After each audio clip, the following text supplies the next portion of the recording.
Today is May 29th, 2021, Memorial Day weekend. I went out garage sailing today. It was Saturday, and I found this vintage Sahara casino blackjack pit chair today. Really cool.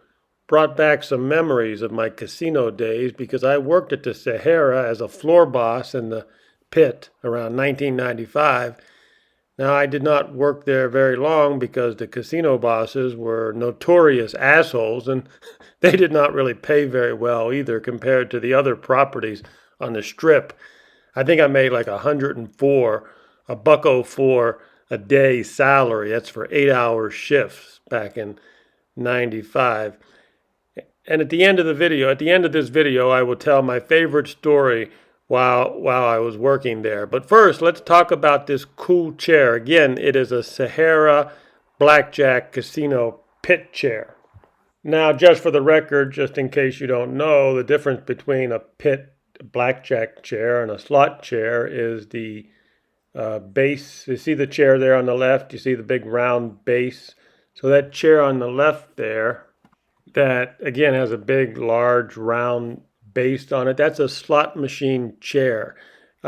People they try to make the chairs in front of the slot machines more stable because there used to be scam artists who would claim that they fell off the chair. They would be playing a slot machine and nobody's around to see you. You're by the machine by yourself for the most part.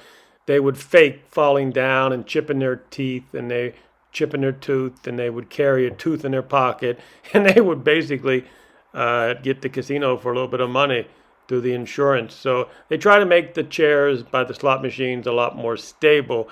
Now you'll notice the other chairs, the blackjack chair has four legs on it. So again, I was working there in 95, and within 16 years, it would close down and shut its doors in 2011. Now they had a big sale after they closed the doors. They had a big sale where they were selling off everything, and there were long lines to get in. I hear some of the lines were 6 hour wait, 6 hours wait to get in, and then they charged you $10 to walk in, and the prices were too high.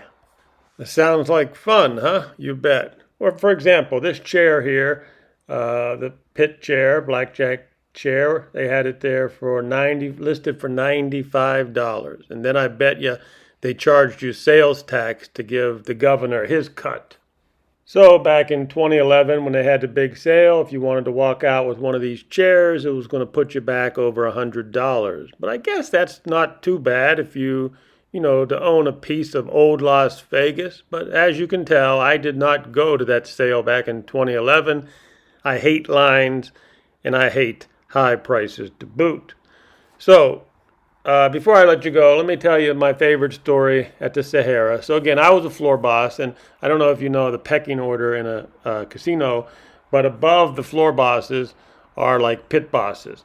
And then above the pit boss is the assistant shift boss, and then the shift boss. The shift boss is in charge of everything in the pit during that shift. There's 3 shifts.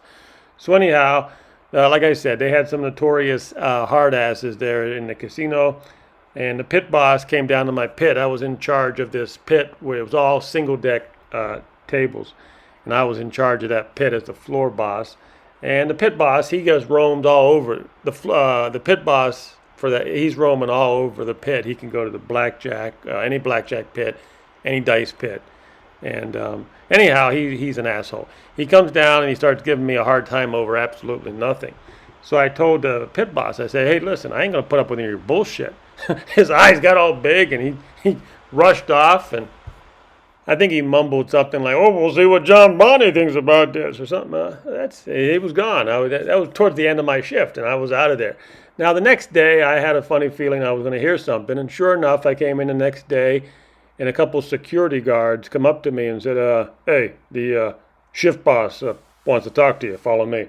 So I go over there, and there's the shift boss standing there, and then there's Piazza, the pit boss. They're all standing there with 2 security guards, and the shift boss looks at me and says, I hear you had a hard time with Piazza there. You didn't do what he said, or something. Yeah, Piazza is the pit boss. He's my man in charge when I'm not here. And And then I looked at him. I looked at the shift boss. I said, hey, listen, I'll tell you exactly what I told him. I ain't putting up with any bullshit. Piazza's behind me. See? It's right behind here and behind me. See? The shift boss, I think he chuckled. I'm not real sure. But without missing a beat, the shift boss, he looks at me and says, first off, I do the telling around here. And then I definitely started to chuckle because I'd never heard that before. He's the shift boss, and he in that place he definitely does the telling. So I never forget that.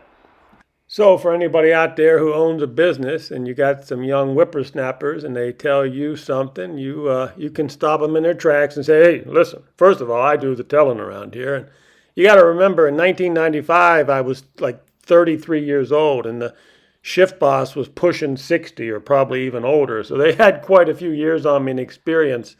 And the shift boss took it all in stride. He kind of blew it off like he understood this Piazza guy was notorious. This Piazza guy actually got knocked out in the pit one time by a new floor boss. I guess it was Piazza's job to give the new floor bosses a hard time. Well, one floor boss didn't take it. He just cold cocked Piazza, knocked him out right in the pit. Obviously, he was fired. So me telling him, I ain't going to put up with any of your bullshit, that was kind of mild compared to what Piazza had gotten in the past. Like I said, got knocked out in the pit. I mean, Jesus, this guy was an asshole.